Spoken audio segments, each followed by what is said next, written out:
I just start yelling. I like starting the show like different ways. Sometimes I'll scream.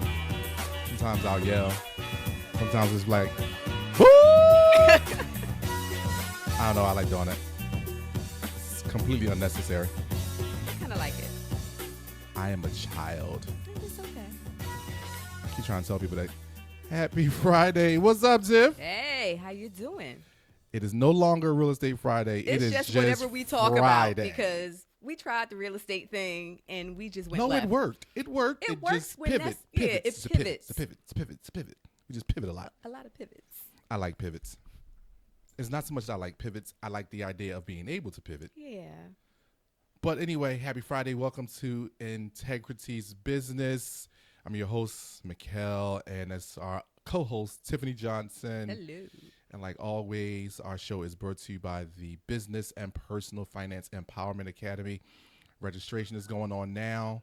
Classes are moving. My phones are going off. Literally just telling me that we need to be here this morning, which is hilarious because That's all right. it happens so much. But I've learned to just kind of let it go, like Elsa. That's what happens when you have children. Well, a girl. My daughter's in studio this morning. You can't see her, you can't hear her, but say hi, Sydney. She's just waving, and I said, "Say hi." See, Yeah, children don't listen. Just don't listen. I said, "Say hi." She waves, and no one can see us because I still got the Academy flyer up, which is wonderful. That's all right. but now We'll you show can up see us. eventually. Right? But it's like I said, "Say hi." She just, it's like, so anyone who is, well, she's not a teenager anymore. Oh, my baby's 20 years old, or as she says, 19.2.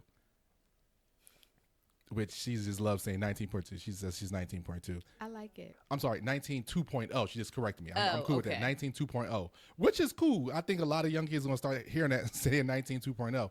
Because they can, because you're not fully grown at 20. You're not fully grown at 30. I realized that when I turned 40. I felt like I started to grow up at 30, and then by 40, I just didn't care anymore. No, see, I realized something that I literally was an adult at 40 years old. See, here's the thing, and maybe this is the start to our rant. I realized at 40, you literally disassociate yourself from caring about anyone else's Yes. idea or opinion of you. As I, It takes that long. as I constantly said, 40 gives no fucks. Right. Because None. And it's like, and I think once what happens is, it's because now at this point, my business has now been encompassed of children and a wife or a husband for you and business and then all this other stuff. I don't care what you think. So I think that's why, in my opinion, I say you're not grown till you're 40 yeah. because you still care about what other people think. And even if you lie and say you don't, you still do. But like it's so freeing. Like 40 was so freeing Yes. because it was just like, why do I care what you think? Right. Like, As get I away used to- from me. I told someone one day, they asked me, said, yeah, you should do this and do that. I said, all right, do me a favor. I said, yeah, you pay that bill for me and then we'll talk. And they looked at me and I said, oh, my bad. You wanted me to care what you think? You have to take care of me for that. Yeah. And because you don't, I care about, well, here we go. I care about, that was funny. I care about what God thinks and what my wife thinks. And my daughter tell you, I don't care what they think. But here's the funny part about being a parent. You know this like I know. Being a parent, you can't care what your kids think. Well, they're not fully developed. Well, it's not, okay, I agree with that. But it's not even so much that part. It's because they're supposed to look at you like a weirdo. You're their parent. Like, why do parents, okay, here's our rant. So, okay, officially we're going to start our rant. We are 3 minutes and 52 seconds and we're going to start our rant this morning. My rant is, why do parents really care if their children like them or not? Oh, no. I don't understand that because that's not really not your job. At all. It's not our job. If you're doing your job, your kids aren't supposed to like you. Because most of the time, kids want to, and then this is not a knock at children. This is what they're supposed to do. They're supposed to go out there and explore the world and see how much they can do. Your job is to stop them from hurting themselves. Exactly. They don't see that. So when you put the brakes on them, they're upset because they're like, that was going to work. It wasn't. Some of us, like me, learned that the hard way. Yes, we did learn the Jumping hard way. a 9-foot ramp don't work. I got when ball spot in my scalp. right, that, you know, like you think you BMX on TV and you just broke your arm. yeah. I.e. me. You think you can remember? Oh my goodness, I can't think of the guy's name. But he was like the Lindy, the walking dude. He used to walk on he walked across this what building was that in Center City? But he walked across that tightrope. I tried that on a neighbor's gate when I was a kid and broke my arm. Yeah. So that's the type of stuff. It's like parents, that's our job. But I just it always amazes me how parents and friends of mine, my daughter's mad at me. And you did something You're right. doing a good job. Yeah. Now she shouldn't be, or if you have sons like me, I have both. You don't. You don't have girls. You're in trouble. But they should not be to the point where they don't want to be confident with you. They don't want to confide in you. They don't want to talk to you. But they have the right to be upset with you because you said no. And that's okay. It's a beautiful thing. Because here's the funny part. Sydney, she said this to me, and I'm only saying it to Sydney to bring her attention so you can see her face. Her freshman year at Montclair, I think maybe her first break, I think it was. Me and Nessa went and got her. I think me, Nessa, and Mickel, we all went up, go get her, because Isaiah, he's grown now. But we all went to go get her, and her first words was, "Oh my God, I thank God you guys raised me so well." And it was like, we know. But she had saw what so many other parents didn't do for their children. Right. And she was like, something wrong with them. Yeah, I had that experience with Renee at college because she was just like, these people don't know this. They don't do that. I'm just like, well, you were just educated and... No, you can say it. You were raised by smart, intelligent people. They were not. I don't pull punches with it. Because it's not the child's fault that they are continuing to fall or falter and not be able to function at that level. It's the parents' fault. I don't blame the kid at all. Definitely the It parents' is not fault. the kid's. It's their problem, unfortunately, but it's not their fault. Yeah, we're our responsibility is to give them that foundation. And I think that when I see the differences between my kids and some other kids, like I even see it in elementary school, where their foundation started at home with education, responsibility. Then they went to a preschool where education, responsibility, all tempered with love. And I can see the difference in the kids who went to the same preschool as them versus kids who either didn't go to preschool or went to different preschools. And I'm not knocking any preschool. It's just that when the school teaches to the whole to like the whole child and brings the family in, and the family can be involved and family can take part, it makes a difference in the totality of what your child becomes. No, absolutely. My kids, so we were privileged and we were blessed. My mother-in-law didn't work by the time my children were born. And so between my house and her house, those kids knew how to write their name. They knew how to spell their name. I want to say right, I think spell their name. They already knew their ABCs, 1, 2, 3s. That stuff, like their foundation was set. Yeah. She had something up in the kitchen. It was the kitchen, right, Sid? She had it up around the wall. I used to love it. And I'll never forget, me and her husband put it up. I'll never forget it. And because Sydney's the oldest grandchild. And it came around, and she had everything up there. And me and her husband put it up. And I'll never forget, she used to come home, other than the scar on her face, which was her fault. But they used to come home every day. And me and Nessa used to have blocks for them and numbers and different things. Mickel, we knew he was going to be a master builder like he does now, because he literally would take his blocks and put them in color order and size order. So the colors were first, and then the size were, and then it was in order. But you seen it start at home. Yeah. But I think that's the problem with a lot of parents. They start at home. They may start at home well, but then when the kids go to school, the parents back off and say their job is done. It's like, no, your kids get information in school. They learn at home. Yeah. And like, listen, I'm not going to go into it in details because it's our business, but we had a great conversation last night at dinner with Mickel, because he's 16 now. He's growing up. And there's a couple things he's kind of facing, and we had a great conversation. And you can see kind of, and maybe it was my Sid, tell me if I'm wrong, you could see kind of some of the weight fall off of him last night because of the conversation we had. But then that's the other thing. Parents aren't talking to their kids. They're not having dinner. This is not an expectation. If we don't have dinner in my house, this is the funny part. Me and Nessa laugh at them. If we don't have dinner together, sitting down at the table for like 3 days straight, you can see them start to lose it a little bit. Yeah, my kids. They get antsy. They get you antsy, see them. What's for dinner? cranky. Mickel one day, he was like, sandwiches, can we have something hot for dinner? In other words, I need y'all to cook. I need somebody to bring something hot to this table, which was cool. And me and Nessa was like, cool, we'll cook. And we cooked. But you see it, but that's the foundation that was laid. Yeah, in many cases, like that's dinner, on family dinner, is sometimes during the day the only time we are all together. Yes. And it kind of grounds them. Kind of. It does. Like, my baby don't eat, but she will still come and sit at the table with us during dinner with whatever snack or piece of fruit or whatever she grabs. Ryan, that girl don't eat. No, I'm sorry. you that all girl stuff. I don't know what that is. I make them eat. Yeah, I see. I'm like, eat something. No, you ain't got to eat what I like. At their age, you don't have to eat what mom or I cook. You gonna cook it yourself. Yeah, and but you need to eat. they do make their own stuff sometimes. I know, 'cause I know you. Yeah, but I don't care if they don't eat. I don't, because they are old enough to understand what a hurt belly feel like. So I had a doctor tell Dr. Olivieri Chop. She said, "Ain't no kid in the world that got food in the house ever starved." Yeah, exactly. I was like, that's a good point. Exactly. That's a good point. Exactly. So I'm not concerned, but you know what? She still come and sit at that table and we talk. Well, Ryan brings the tea, so we still. You would fit right in over there in West Philly, on Springfield. Ryan brings the tea. Not Springfield, on Morton. But Ryan brings the tea, and we need to hear the tea, and we need to talk about our days, and she wants feedback on the tea. And so, like, even though it's silly sometimes. I need to save David. You do. He's right there like, oh, Lord. You do. But I like that he gives them a male perspective quite often when they going all crazy over somebody, and he be like, nah, that's not what that is. Let me tell you what this is. And so I like that. Because it's called a father. The dynamics of mothers and fathers is so important. And I love that for my girls. Like, I do. I absolutely love that. But dinner time is when we all come together and we all expect to come together. My antisocial child, my middle child, when she is not antisocial. I love my Robin. I'm looking at the camera. Don't you talk about my Robin.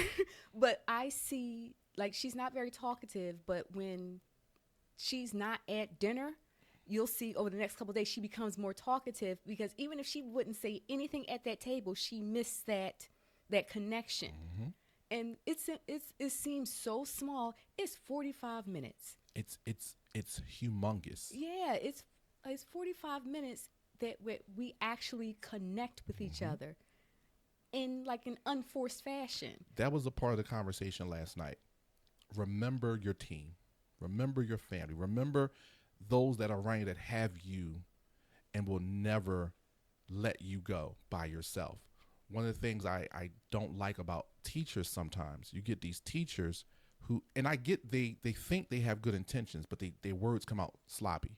And I know you've heard this in experiences, but you've heard teachers say, y'all need to figure it out. Your parents ain't going to be with you always. Who parents ain't going to be with them always? As long as it's breath and it's these lungs, I got my kids back. Yeah. I don't care if they got kids. I don't care if their kids got kids. If I got the wherewithal, if I have breath, if I have the ability, they got it. If I got it. We don't want to abandon them.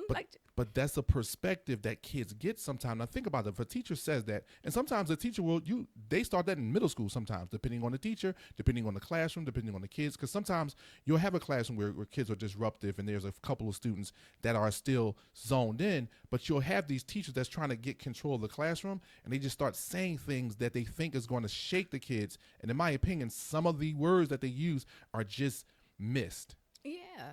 And it's misplaced.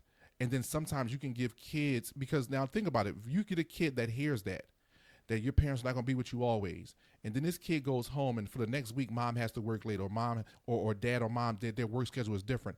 And they may buy into it like, oh my God, because they look around and go, maybe that is true. Or I'll just use me. Me and Vanessa will sometimes be like, all right, you know what? Screw y'all. Me and Vanessa haven't had our own quality time together. We'll go out to eat 3 days, like Wednesday, Thursday, Friday, and it's food in the house. Go away. And we will go out for those 3 days because we just haven't had some quality time. So if a teacher tells my 16-year-old that, who is the youngest, who has experienced losing his brother, so to speak, because Isaiah's gone. He's 24. He moved out. His sister, who's 20, will be going back out the door. She was living on campus. She wasn't home. He was home by himself. Even though we had dinner every night, we were together. Now just think about what that looks like. If he hears that narrative, your parents, and you're going to have to figure it out. Everyone's like one day I'm going to be all alone. And there you go. Because it's like, well, I'm experiencing loss, but it's not really loss. It's just it's a part of life where everyone just has to grow. Yeah. But if you just fall and get swallowed up in that narrative, it's horrible. It's absolutely horrible. And I think that dinner time, it brings everyone together, because I think I preach to them often, hey, enjoy these moments. It's not going to look like this always. When they were younger, enjoy these moments. When Isaiah was in high school, Sydney was in high school, Mickel was in middle school, it was like, enjoy these moments. We're going to be always, but we're not going to be physically like this Yeah. always. So enjoy it. Be grateful for it because it's going to look different later. Nothing lasts forever as far as the camaraderie of us being here in the house. Isaiah came home, what, a week ago? Last week. We haven't sat at the dinner table close to midnight since the last time he was home. He came home between her, Mickel, and Isaiah, and Nessa just asking one question, two questions. And we go off. We were sitting at the table till almost midnight one night. And all because why? Because that third energy was home, or fifth for us really. But the third kid, who's the old, that energy was home, and now it was more energy going around. And that makes a big difference. One person changes the dynamic. Yes. And people, you get excited. Like everybody gets excited to have that dynamic back. And plus that dynamic, like people change, people grow. And so we see the growth in each other at the dinner table. Yep. Like we see it and we learn to appreciate it. No, I one of the things I lean on a lot is Isaiah and Sydney's ability to speak into Mickel, but also their ability to listen to him, and then their ability to also to speak into one another, because it's easy for parents to just keep bumping the gums. Yeah. And sometimes we have to, and it should be with a purpose. But I enjoy it more when they speak to one another, because I'm not 16 no more. The world was different when I was 16. Yeah. My world was different. Like I gave them a little peek into my world when I was 16. Completely different. I mean, 180 different from theirs. But I like when they can speak to one another, because it's easier for them to continue to gravitate toward one another when they can have those conversations later on. It's like, you know what? I remember, let me call my brother. Well, you know what? Let me call my sister, because those moments they got to connect. And it wasn't just something that mom and dad told you to do, or it wasn't something that y'all was just watching. This is y'all started talking. Y'all were talking because it's what y'all wanted to do. Yeah. Because this is your team. And I remember when I was younger, my mother used to always say one of these, how far are we in? We're only 17 minutes in. We're good. Because we're normally about at 40 minutes in by the time we stop talking about the first topic. But my mother used to always say, and I just did not like it. She used to always say, that's the only brother you got. You need to cherish him. And I used to be like, but we don't even like each other, because we didn't when we were kids. We were living two different worlds. And I'm like, if that's the only brother I got, I'm screwed. In my mind, that's what I used to think. But the funny part about it was I had 3 best friends when I was young. I mean, 3, actually, when I was in elementary school, I had 4 best friends. Never forget it. Nowlin, Sterling, Jermaine, and what was good? Quentin. Now, me and Quentin went to elementary school, middle school, and high school, and college straight through together. I still see Quentin today because he still lives in Nicetown. He's doing great things over in the Nicetown CDC. All right. But then now that was school. But then at home, my boy Damon, because his cousin used to live on my block. Damon used to come over all the time. Me and Damon still friends today. Me and Damon were friends since our daycare, just laid down Miss Tootie, who used to live up the block. That's when me and him literally, so to speak, met. Yeah. Then was in elementary school together. And then we didn't go to middle school and high school, but we still kept in touch. And then my guy brother Horace, one day, him and Damon were working in the same place. Me and Black, like, yo, we going to the movies. He's like, yo, can I bring my homie? Yeah, the more the merrier. It's Damon. I walk looking for Black. I see Damon first. I'm like, yo, mine. She's like, what's up? Like, what you doing out here? I'm me and my boy about to go. Horace come creeping around and look. I'm like, is that Black? He was my best friend. I haven't seen him in years. And of course, we didn't have cell phones or Facebook to keep up. So if the person moved, you kind of, literally from that point, we were maybe 17 when that happened. I still see him. I still talk to him today. I love that. So it's like, I mean, we're not every day, yada yada. But if I need to, I can reach out to him.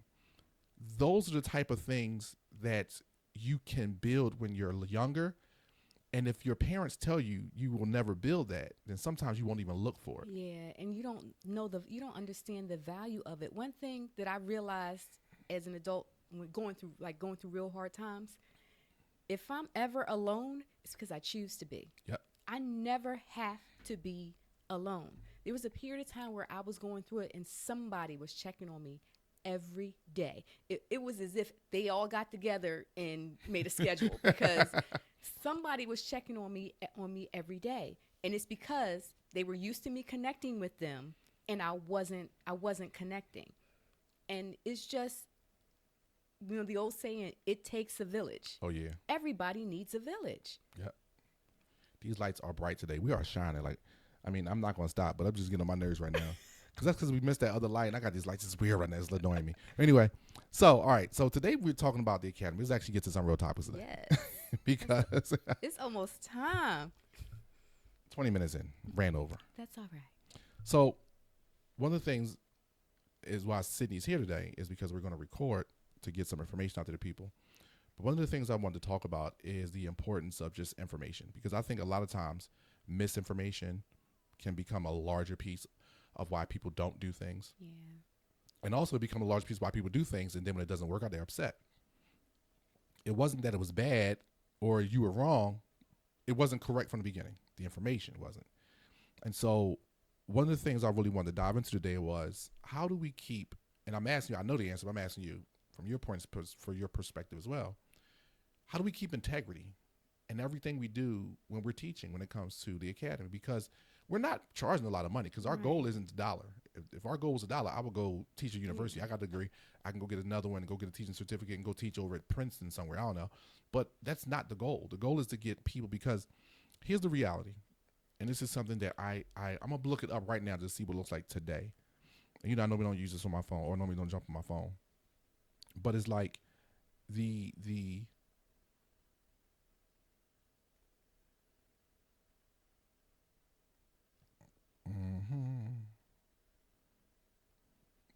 this blew me away, and I know you know it, but in my mind it just was like, this is crazy.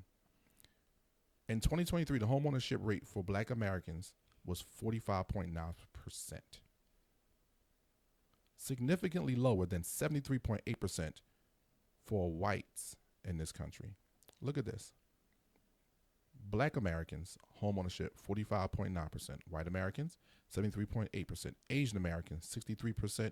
Hispanic Americans, 49%. What are we doing wrong? I really think it's like you said, information. There's misinformation. There is lack of information. There is gatekeeping. And there's just not enough. There aren't enough venues for us to get to enough people. And which is why I think the Academy is important, because there are basic foundations that we need. And that's what the Academy starts with. And I think that the more people that we get through the Academy that get these fundamentals for business and personal finances, we can make a significant change to that rate in Philadelphia and the surrounding areas. Because when I bought my first house, I was in college and I happened to take a real estate course. But while my mother did not own her house, it was owned by my grandfather, who owned several houses. And he didn't set out to be like a real estate mogul. He inherited a house, and then a neighbor was sickly, moving out. He bought her house, and then it really kept trickling like that. And then he realized, oh, I got something here. But he never set out really to do it to be profitable, because it was all family in all of his houses. Right. So it wasn't like he was making right. His goal was to take care of people. His goal was to take care of people. But what he instilled, at least in the grandchildren, is ownership. Ownership is a venue. All right. Here's the pivot, because you know me, I always got to pivot. What the hell happened to our parents' generation? Like, I want to know what happened to these people, because I'm listening to you, right? And you like, my grandfather owned. My grandfather did too. So did my grandmother's. Like, had he died owning 3 houses. The house I grew up in, my grandmother owned. I didn't know till she passed. The house my parents live in today, my grandmother owned. The house I was born in, my grandmother owned. Like, my parents will never see this. I don't care. And if they do, they know who I am. So I don't care. But I'm wondering, what happened? Because I hear that narrative so often. Like, oh, my grandparents owned this. My grandparents had this. And then it's almost as if the 50s and 60s were great for Black people. And then all of a sudden the 70s and 80s showed up and it just went away. And we can't blame all of it on gatekeeping, because our grandparents owned their own neighborhoods. They owned their own stores. They owned their different businesses in those areas. I mean, I'm not here for you to answer it, but like, it annoys me sometimes. It is annoying, and like, I see it on a small scale. I can see where it happened how it happened in certain areas. Right. Like, I know a lot of veterans. And a lot of veterans, like my father's generation, went to Vietnam, came back. Like people, they joined the military thinking that they would get these benefits when they came home. And they joined the military thinking, you know, I'm going to come home, I'm going to get a VA loan, I'm going to be able to do this, I'm going to do that. And they weren't given these benefits. Then, like I'm from North Philly, which is North Central, what they call North Central. I don't know what that is. I'm from North Philly. Yeah, but like the technical term, I guess, neighborhood, whatever, where I grew up is North Central because it's just north of Center City. But the term is what neighborhood you talking about? Where I was on Glenwood Avenue, 17th and Lehigh. That area is. Oh, that's North Philly. It is. Again, I'm from North Philly. No. To me, because I had to think about when you said North Central, I'm like, no. North. If you categorize it that way, that would be more where I live than not where you live. Well, it's not me categorizing it. But I don't care about what these new age city folks talk about. That's North Philly. It's not new age. This is something my father told me about when we were little, and now I only paid attention to it in the MLS because it was just like, oh, that's what my dad said. North Central? Yeah. That's some weird stuff. Yeah. And here's why I say it. If you really look at Philadelphia, and here we go with this paper, this is your fault. But where you grew up, Logan is North Philly. Yeah. You have to think about that. Logan is North Philly. Nicetown is North Philly. Yeah. Tioga is North Philly. Lehigh is North Philly. Yeah. Suskew is North Philly. Yeah. Cecil B. Moore is North Philly. Yeah. Girard Avenue is North Philly. Yeah. That's where it stops. Glenwood is all in there. Yeah. And then you get all the way over until you get to the zoo. Right. So just think of 33rd Street and then come back toward Broad Street. Right. It's all North Philly. So when people say North Central to me, I actually think, because if you want to put it on a map, for a minute, this is why I say I don't listen to most people because of the three places I grew up. North Central would really be Girard Avenue. Because Girard Avenue it cuts you across.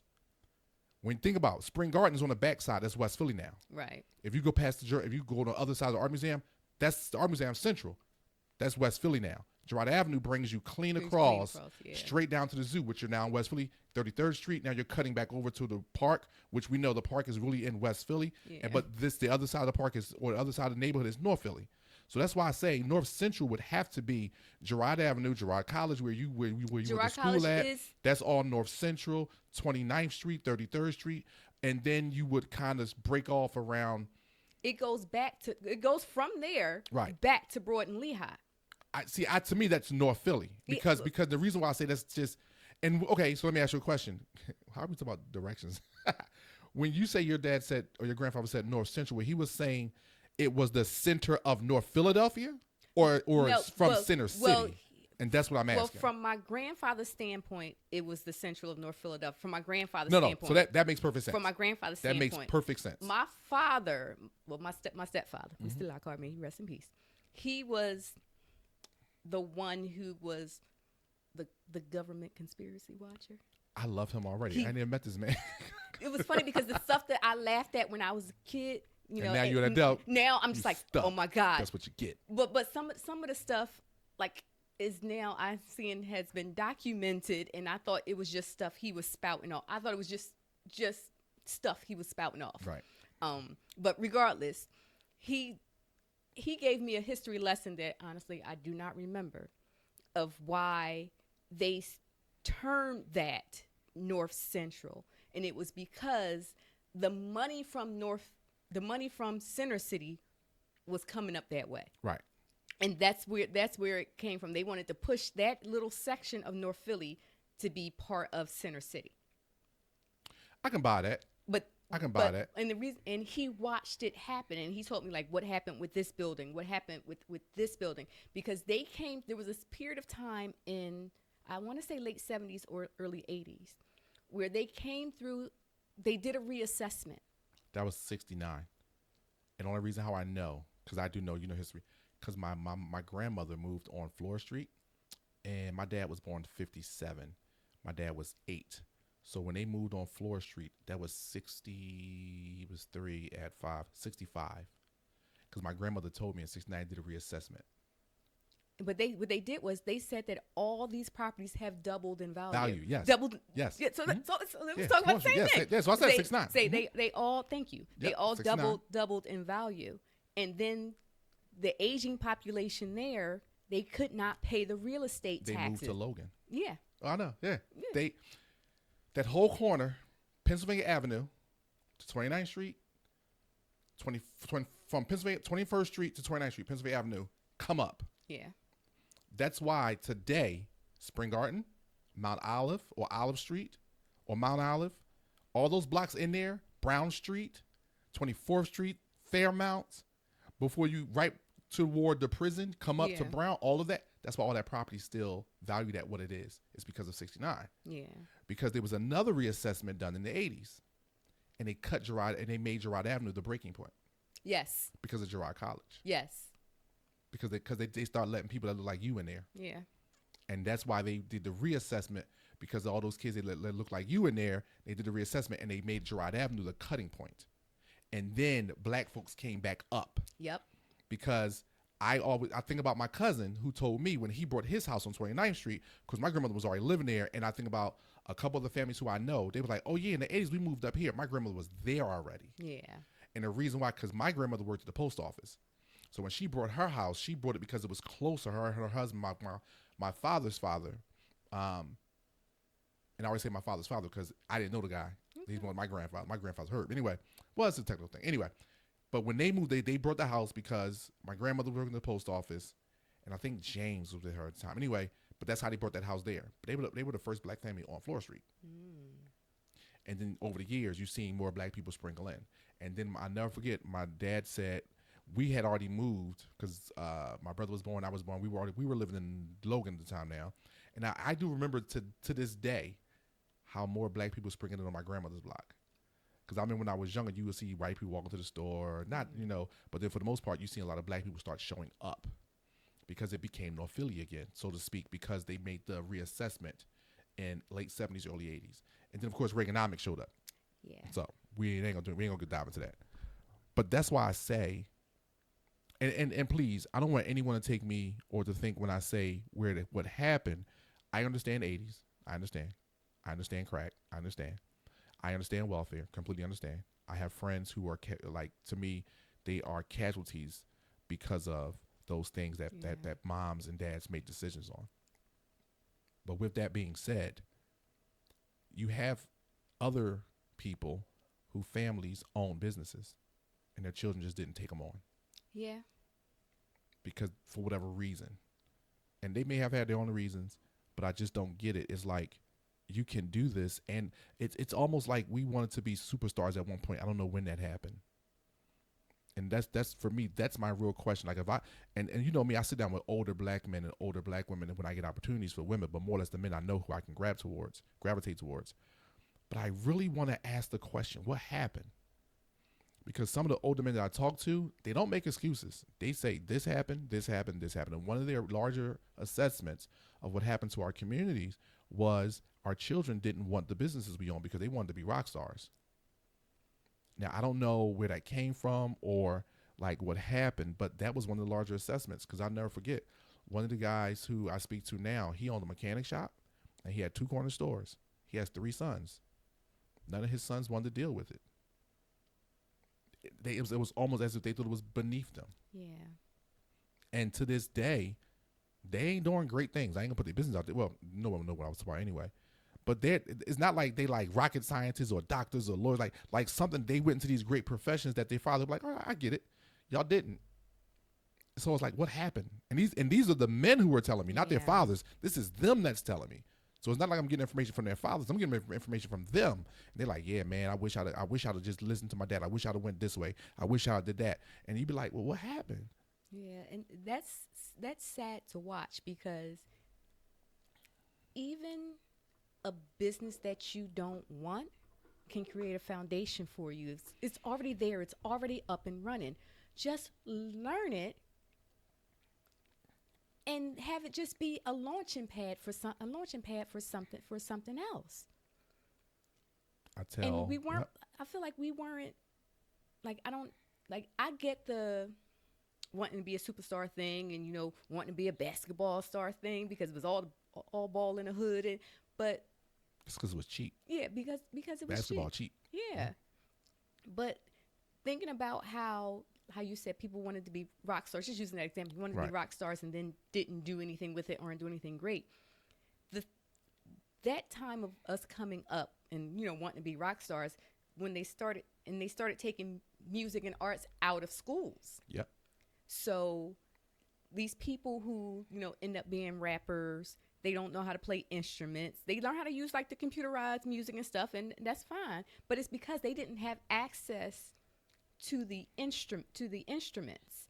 They took arts. They took, like, if they didn't want to do business, which wasn't a whole lot in the schools anyway, and they wanted to gear towards these arts and the sports, they still didn't have the foundation in that area to be great at it.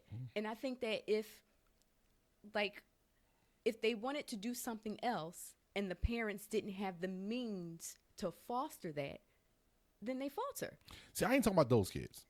I kind of want to stick with the narrative of those kids that their parents had it because they owned the store. They owned the mechanic. Because when you're young, I get it. I ain't want to be no grease monkey either, but I did it. My uncle owned the shop. That's how I learned how to fix a lot of stuff for my cars. I tell my kids all the time, I know how to do this. Like Sydney asked me not too long ago. She was like, Dad, I noticed like you do it. And she said it this way. I think she said it. She'll correct me if I didn't. She said, you do kind of like a lot of dad stuff.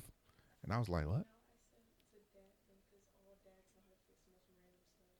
Right. All dads do know how to fix the most random stuff. And like that's what she said, right. I look at my husband, whose father like fixed houses and stuff, and like construction is not his thing, but he can build.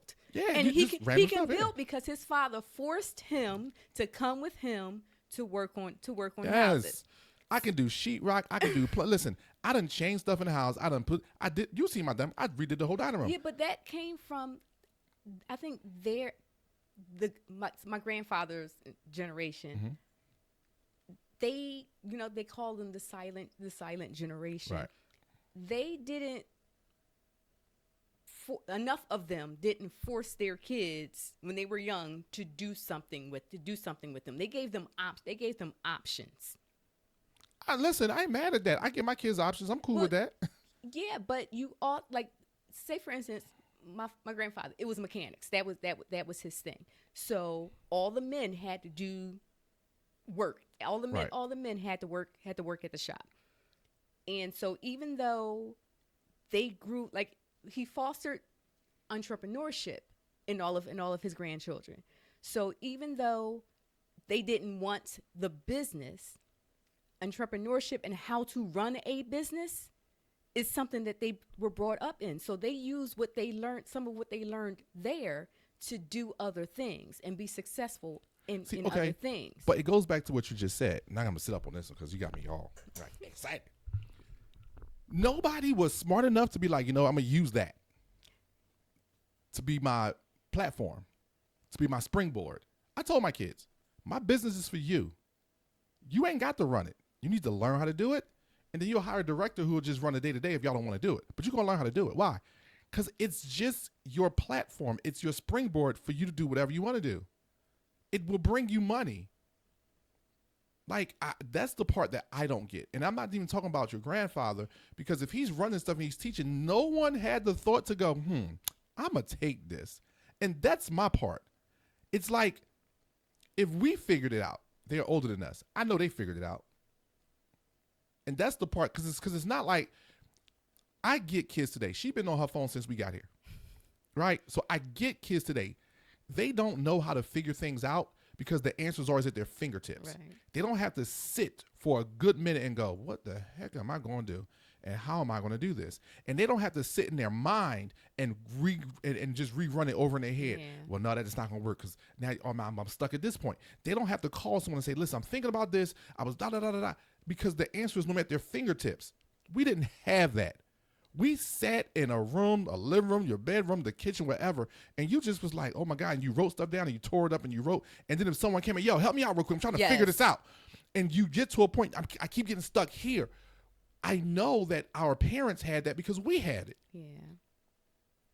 The greatest thing I've seen about my kids, they don't do social media a lot, as much as I thought they would, because me and us didn't let them get on it to a certain age. So they were already developed at a certain point mentally where they were critical thinkers, to where I asked her one day, I said, I was going to send you something on Instagram. She said, Dad, my page is paused or suspended or whatever she did. And I'm like, oh, I would have never thought that. Mickel, He'd be like, I only do YouTube, Dad. I don't really do the other stuff. Okay. But in my mind, I'm thinking, like, you just want you can go nuts. I'm have to keep a watch on you. And as I kept watching them, ain't was nothing to watch. So I know it's some things that were given. Where did we lose?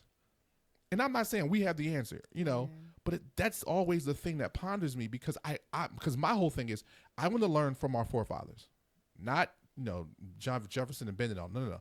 I'm talking about Ali. I want to learn from Idi Amin. I want to learn from E.B. E.B. Du Bois. I want to learn from those men. I want to learn from Frederick Douglass. I want to learn from the men and women who saved Pepsi. I want to learn from the black men and women who saved Cadillac. Like, what were you doing with your money during the Great Depression that you didn't realize it was a depression till white people couldn't get something? Like, I want to learn from them. And there's some that's still around. Those are the people I want to learn from. Because why? Because they did something and came through a time that, one, we're about to experience some of that, one. But two, they did something that no one else has duplicated yet. And why haven't we? Because we have not looked and dug further enough back to find those who are still alive. That's like, oh yeah, I remember when I was a girl, when I was a boy, I remember my parents did this and we did that. Because we all understand they couldn't have money in banks because banks wouldn't let black people put money in. But okay, so they never complained or we've never seen this huge result of gatekeeping. Why is it that we keep getting stuck with gatekeeping and we know it's there? They knew it was there and created Black Wall Street in Tulsa. And that's not the only black community that was built in this country that was all black community when gatekeeping was going on. So I know it's possible. The question just becomes, why haven't we done it? Because we have more than them. We have more technology than them. We have more resources than them. But yet they still kicking our ass when it comes to building a black community. Yeah, part of my thoughts on that, I'm of the mindset that we can do it again. It's not going to happen in our generation, but I'm of the mindset. See, I'm sad about that. I want it to happen. I'm sad about that. I'm sad about that. But I think that we can lay enough foundation that, like, my hope is that we can lay enough foundation that future generations will create that again. I hope. I really do.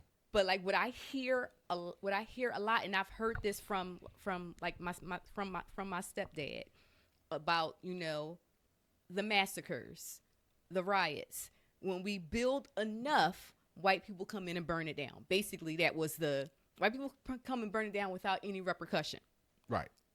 And there have been, issues like my friend wrote a book on the history of South Street and how it used to be all black and stuff. And of course, that was stuff that I didn't learn in school, stuff that, I didn't know about and realize because all my life that, since I've been going to South Street, it has not been ours. But it's that mindset of what's the point if they just going to burn it down. Right. Because when we organize, they destroy. But again, right? So here's my thought on that. I agree with everything you said because that is a reality. And they may not physically burn it down, but they're going to find some way to burn it down. That means we just have to be smarter. Exactly. We have to be more innovative. And we have to be more cohesive. Yes. We have to be, like my thing. I want to own a bank. That's where we're going to work. I think I always tell people the three things you need in a community to build a sustainable community is a bank, hospital, market. You need those three things. You need to be able to fund the housing. You need to be able to fund endeavors. You need to be able to feed your people healthy food because we know the food is killing us. And then we need to be able to make sure we take care of our health and the hospital, the medical care. Like I'm looking for a black doctor now. Yeah. I'm done with these white doctors. They don't understand us. And I'll be transparent. Was in a hospital. My blood pressure is super crazy. Part of it was my fault because I took some medicine I shouldn't have took. We're going to leave that out. But they just try to throw me on amlodipine. Now I have a health book. That is one of the most addictive blood pressure medications you could put a person on. Yeah, and it's like my grandmother had high blood pressure. She changed her diet. She lost 30 pounds. That's what I have to do. I had to lose about 25 to 30. She lost 30 pounds and was able to come off the meds.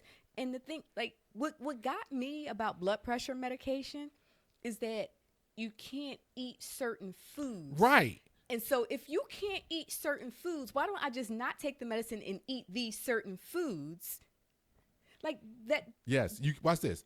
You can't take the blood pressure medication and then eat foods that are good for your blood pressure.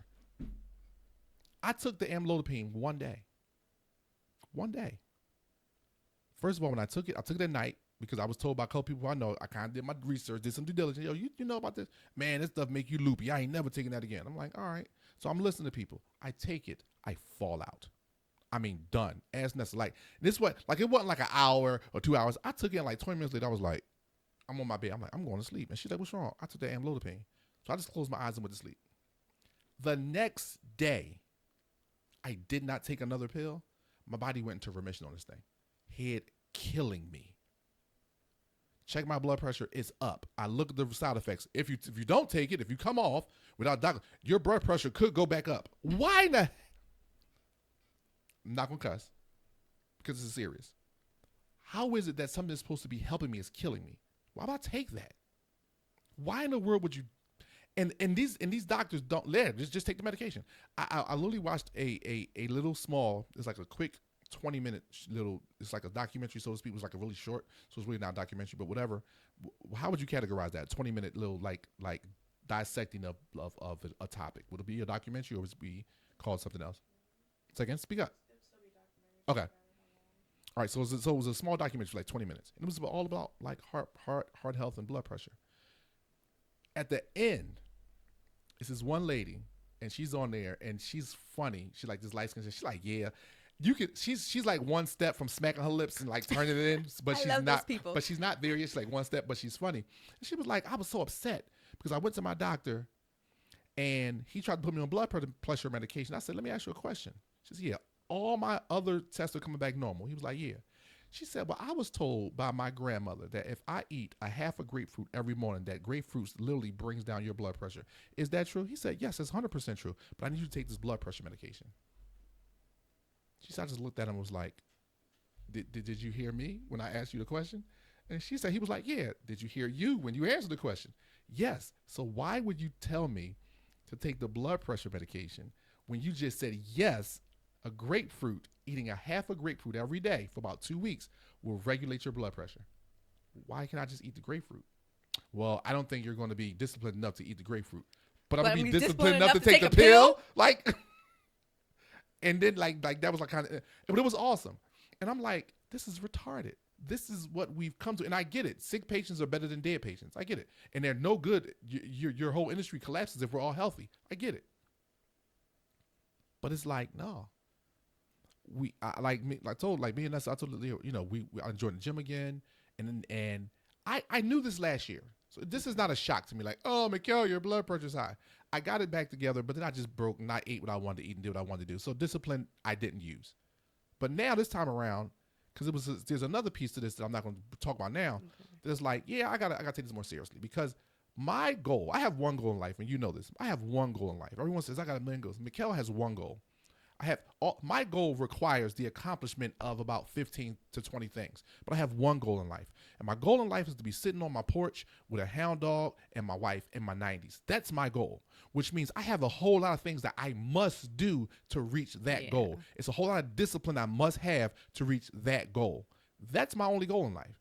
Because what I learned was goals have finalities to it. Yeah. And so what I've learned, and this is when I'll never forget it, my mentor, one of them, Gary, me and him were talking about it, and he's the one who put me onto that. Never forget, he came into town. We had lunch at Olive Garden because every time he comes to town, me and him always have lunch. And he came to town and he said, "So, you do anything stupid lately?" And that's what he always asked me. And I'm like, probably so, you know. And we chopped it up. And then I said, "Yeah, man, I got a couple goals." And he said, "Mickel, what I tell you about goals?" And I'm looking at him, and I'm like, because I still haven't really gotten the idea of it yet. He said, "What I tell you about goals?" And I was like, "I know they finale, but what else I'm supposed to say?" He said, "Well, let me ask you a question." He said, "Yeah, you ran track, right?" He said, "Yeah." He said, "You ever jump hurdles?" I said, "Do I look stupid?" It's like, I can't run and jump at the same time. Some people can, not me. He said, "Well, you know, I mean, hurdles." I said, "Right." He said, "Well, last time I checked, the goal isn't to jump over one hurdle." You good, Dom? You couldn't hear you. So the goal isn't to jump over one hurdle, is it? I'm like, no. He said, there's not one race, not the 100, not the 110, which is really 110, not the 400. There's no race where if you jump over one hurdle, you've accomplished the goal. He said, no, you jump over one hurdle. The goal is to hit the finish line first. The hurdles are what you have to accomplish throughout the race. He said, and so I need you to get on one, focus on one goal. And all of these things are in the path that you must accomplish to get to that goal. And that's when it changed me, like, wow, he's 100% right. Yeah. Because we always got these goals. And the problem with that is sometimes is that we go up because now we accomplished it. Now we're like, oh, I don't want to do it anymore. Because especially when it takes a lot out of you, depending on what you have to do, because the mental wants to rest because you told the mind that this was the end. Yeah. And so once you hit the end, it's like, well, why we got to do anything else? Now you're fighting to get yourself back up. I got to get myself back. When if you simply set the one goal, which is a final thing, a finality, which is mine's, on the porch, with my hound dog, with my wife, in my 90s. Now, I'll take 100 if God give me. But I want to see my 90s because I want to be able to sit around and see whatever God blesses me with my children and grandchildren, if we ever have some, and if they ever decide to have kids. But whatever it is, I want to see it in my 90s plus. And literally, that means certain things I must accomplish. And my health is one of them. And I tell people, if you kind of have that mindset, and you don't got to have the 90s goal, but just set something that's a final, that you can die when you reach that. But in order to reach that, you got to accomplish all this other stuff. And they're must. They're not. They're must. I can maybe. No, you must accomplish all these other things. Because just like a 400 hurdle race, you miss one of them hurdles, you disqualified. You don't finish the race. And so that's been my mindset when it comes to the goals. So that's when I think about things. I say, nah, I need to get that finale. That's the one thing we're done. And I think that's where, as us as people, as a community, as black ethnicity, black African Americans, I think we need to stop trying to say, well, we got to do this, we got to do that. No. I want to see something.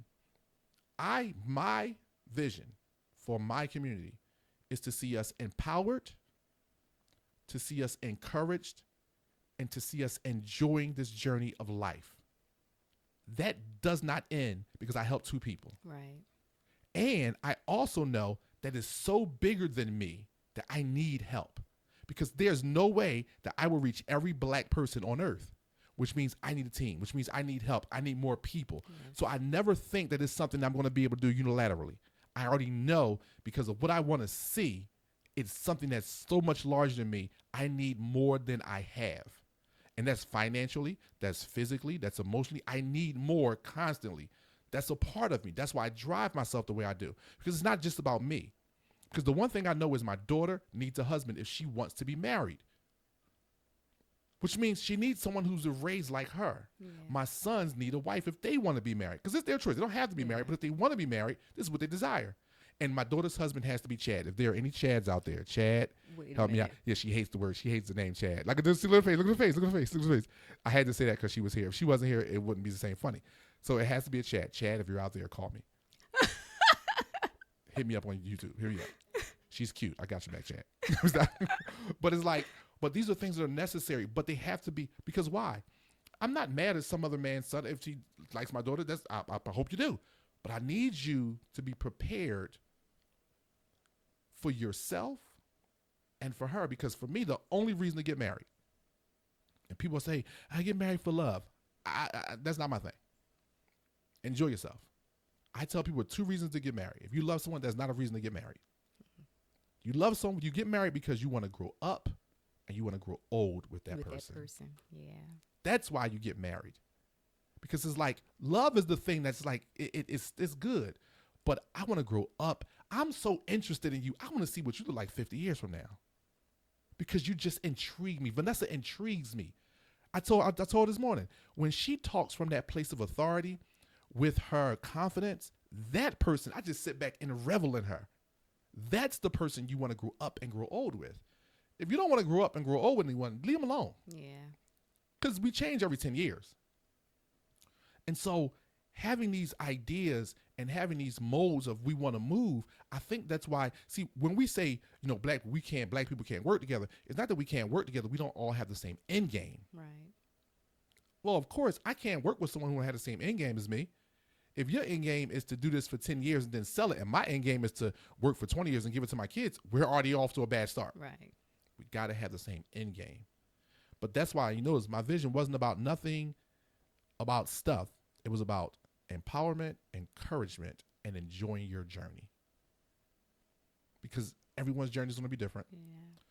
Everyone's going to do things on their journey that's different. I just want to be able to help you out. That's why I'm a consultant. Yeah, and that's part of why, like, the foundation of the Business and Personal Finance Academy is important to me because everybody is going on a different journey, but there are certain fundamentals that everybody needs to get started. Yes. Everybody needs to know these things to get started. And this wasn't laid out like this for me. I was getting bits from here, pieces from there. Absolutely.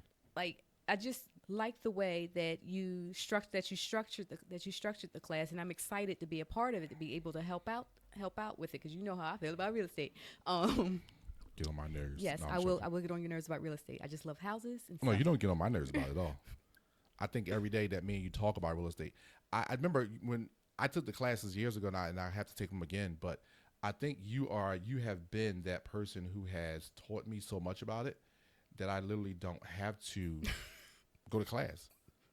I'm like, I just talked to Tiffany about it, literally, because why? Because I get everything I need from Tiffany. That was a great end, because you brought us right in. This is what I mean when I say Sid, when I say for me and Tiffany, we'll go through this stuff. Remember when I said we ended the rant, it was at 20 minutes. We're at 55 minutes. We're at 56 minutes. The whole thing was a bit of a rant. We just flow through it, and we don't stop. Because at this point, I tell you all the time, I don't care what people think outside of us, because it's us. We get enough, and we're going to push. We're going to keep going, because it's not about, for me, it's not about having people like me so much. I want you to learn from my mistakes. Definitely. Because that's how I learned. Yeah. You know, I showed the kids the book I have last night, Go For No. I love that book. I literally have created my entire career around that. I'm failing to success. I'm having a blast doing it. And people don't catch that. And I think that's one of the pieces I want to empower people with, is stop being afraid to fall. That's how, like someone told me this one day, and it rattled my brain for like almost a good couple of days. I'm like, no, that's just, do you know what walking is? One foot in front of the other. Perfected falling. I said, yo, stop playing. I'm like, because think about it, what do kids, 1 foot? But if you don't bring that other foot, you normally fall. It's perfected falling. I said, yo, I'm done. So it's always fun, Tiff. Like always, our show is brought to you by the Business and Personal Finance Empowerment Academy. That was not a mouthful, but yet I jumbled it for a second. Listen, guys, get there, get registered, get to the Academy page on our website, vismfc.com. We are excited. I still have to meet with the braid mill again, because they want to add some stuff. I don't even know what it is, but they're like, Seth is so excited. He wants to add some stuff. And I'm like, all right, cool. Like, they're so excited. Our information session is going to be April 26th. We are almost 60 days out, a little under 60 days. But it's going to be fun, guys. So we know we sent some information out. Look out for a video. My daughter's here today for a purpose. I won't tell you. I'll just let you see it later, because I know Tiffany's going to boost it everywhere. But we got some videos, some information coming your way. So this way you guys can see more about and learn more about in detail why we are talking about this academy so much and why we're pushing it so hard. Any last words, Tiff? No, it's Friday, y'all. Enjoy the weekend. Daylight savings time. Sorry, I'm excited. Yeah, how is that exciting? I lose an hour. Yeah, the sun doesn't set, and I will be a different person come Monday. I'm telling you. See, okay, we gotta have this conversation off camera, because right now that's a whole different conversation. Listen, people, my last words, like always, get informed, get informed, get informed. Have a great weekend. Love you guys.